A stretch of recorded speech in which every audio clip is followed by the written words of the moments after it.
One summer evening, my 18-year-old son Jimmy said he wanted to talk. So after my wife Joan and I got his three much younger siblings tucked in, read their bedtime stories, Joan and I sat down in our bedroom. Jimmy came in and closed the door behind him. And he sat down on the chair across from the bed where we were sitting. He says, "Mom and Dad, I have something important to tell you, and it's not a problem, it's not a bad thing, it's just different." We said, "Okay." And he looked at us in earnest, and he said, "I'm gay." So after a few seconds of deafening silence, Joan takes a deep breath and says, "Jimmy, we will love whoever you love." That was about 12 years ago when he came out to us, and I'll have to admit that at the time, Joan and I did think this could be a problem for his safety, even.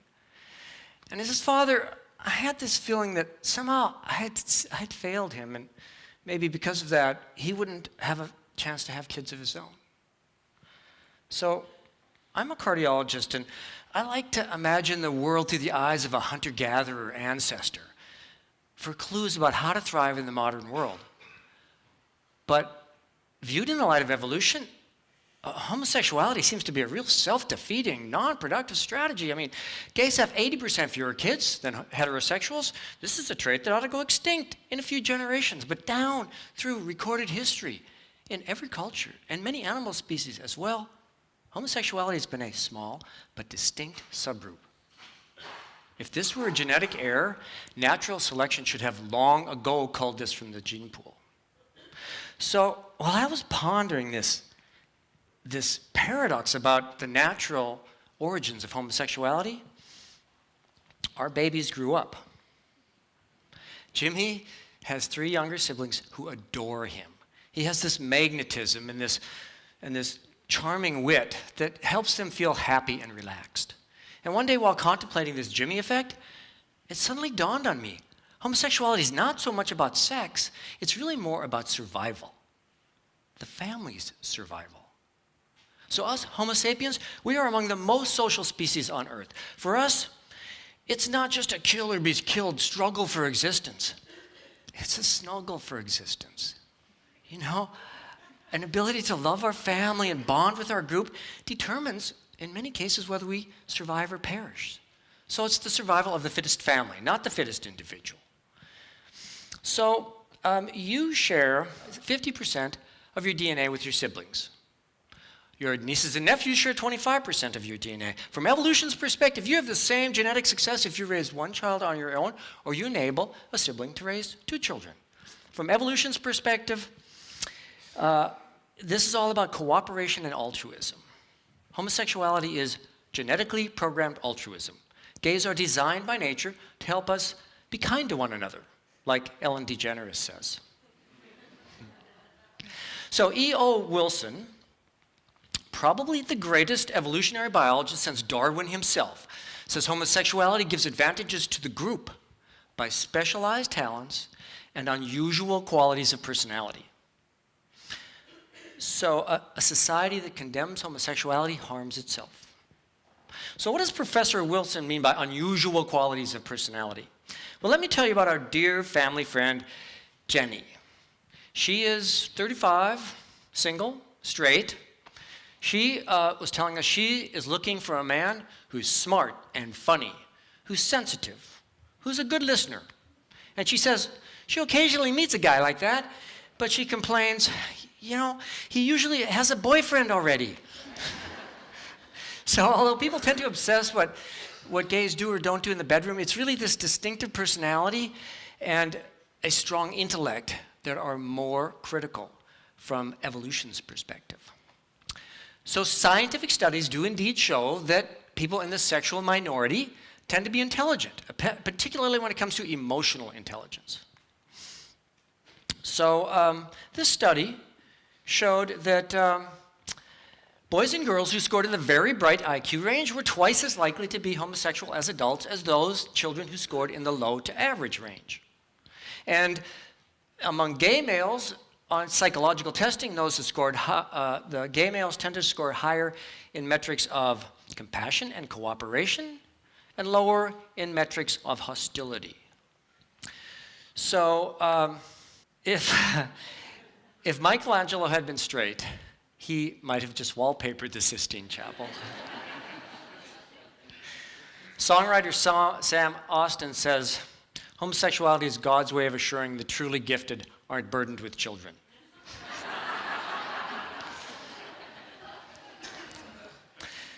But today in the US, about 2 out of every 25 people are in the sexual minority. Diversity is nature's secret weapon. If all males were gay, that would be a problem. But if all males were warriors, we'd always be at war. The recipe for a successful human culture is a synergy of many different ingredients. Homosexuality is like a catalyst to help emotionally connect groups of people together. For heterosexuals to disapprove of gays is kind of like the white flour in bread disapproving of the yeast. So if your genome is your hardware, epigenetics is your software. You have many different DNA programs downloaded on your DNA. And epigenetics chooses from among these to determine which version of you actually is the best fit for the environment. So ants, you probably didn't know it, but are another highly social species that have epigenetic mechanisms very similar to humans. These two are identical twin sisters. Huh? Even though their DNA sequences are exactly the same, this one, the worker, is a brainy little scurrier who goes out looking for food, whereas the one on the right, the soldier, is obviously a brawny one to fight off enemies. So the queen ant epigenetically orchestrates this by placing different epigenetic tags on the developing ants.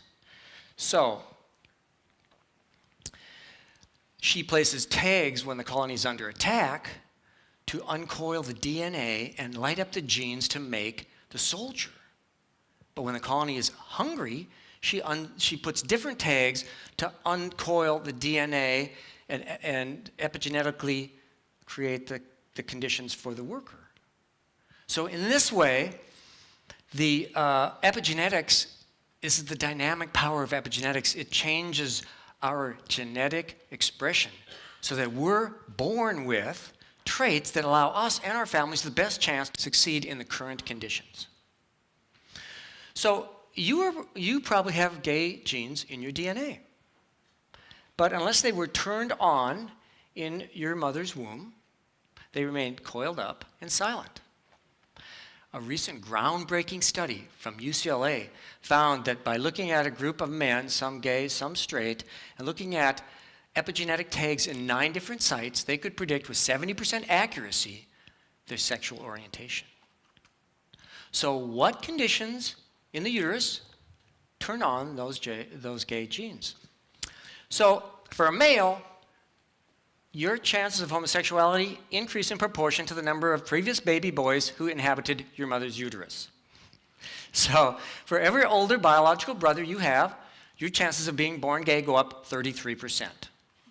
Long before we invented the pill, nature devised homosexuality as a prescription for birth control. After 4 straight heterosexual males, nature says, enough already. And the mom's immune system switches on the epigenetic switch, so a gay male is born into the family. This one will not be overburdening the clan with yet more mouths to feed in the next generation. Sometimes more isn't better. And he's not going to be killing his brother in a fight over who gets the girl.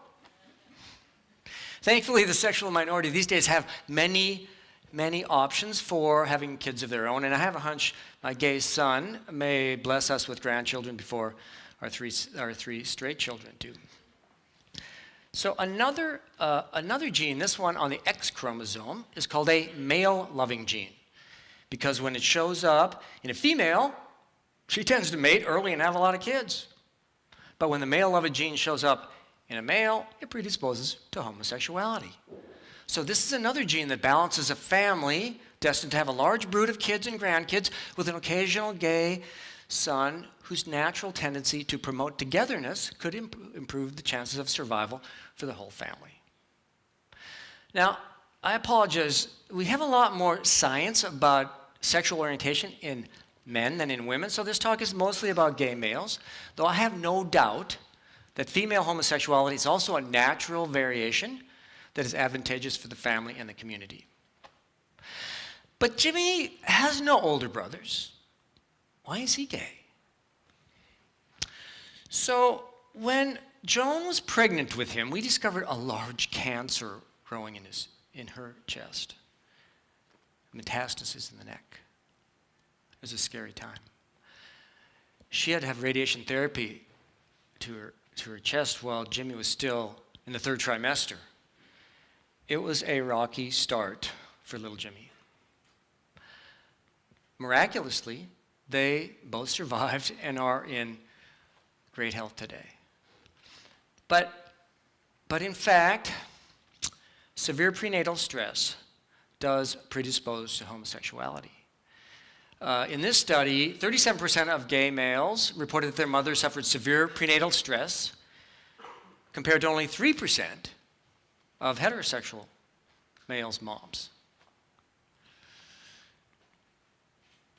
This is kind of like the Queen Ant, where the mom is placing epigenetic markers on the baby to change his identity to help the future welfare of the family. It's as if the mom was saying, I'm in trouble here. I need a kind and clever ally to help me hold this family together. So to summarize, if the family is flush with plenty of kids, and or it's a stressful place and time, nature occasionally flips these epigenetic switches to turn on the gay genes. This alters brain development that changes sexual orientation and also improves emotional intelligence. I have no doubt that Jimmy was born gay. Here's his first birthday party. When he was 3, he said, Mommy, when I grow up, I want to marry Daddy. Now, some parents send their kid away, to well-meaning parents to a conversion camp to pray away the gay. You might as well send the kid to a camp to convert his eye color from brown to blue. Not happening. But Jimmy is like social glue holding our family together. Whether his brother Evan gets beat up in a bar fight, or his sister Caroline gets dumped by a boyfriend, or his sister Kathleen gets busted for plagiarizing Wikipedia. They know Jimmy's made them feel like they belong to something bigger than their problems. So, storytelling is the great survival skill of the Irish, and right here in Dublin, 162 years ago, one of your finest storytellers was born, Oscar Wilde. Oscar went away to the University of Oxford, where he met a young poet named Bosie Douglas. Their long-standing, openly gay relationship infuriated and humiliated Bosie's father, Lord Queensberry. I'm not making this up. who was so mad that he eventually had Oscar arrested for gross indecency, thrown into a dungeon for 2 years of hard labor. Oscar died 3 years later, a young man. Oscar wrote, "Always forgive your enemies. Nothing annoys them so much." But these days, open homophobia is being replaced by more of a subtle heterosexism, where people in the sexual minority are often considered second-class citizens. Boy George says there's this illusion that homosexuals have sex and heterosexuals fall in love. That's completely untrue. We all want to be loved. I agree. Among all the things in life it'd be hardest to live without, love would come first. But indoor plumbing and toilet paper are pretty high up there too, right?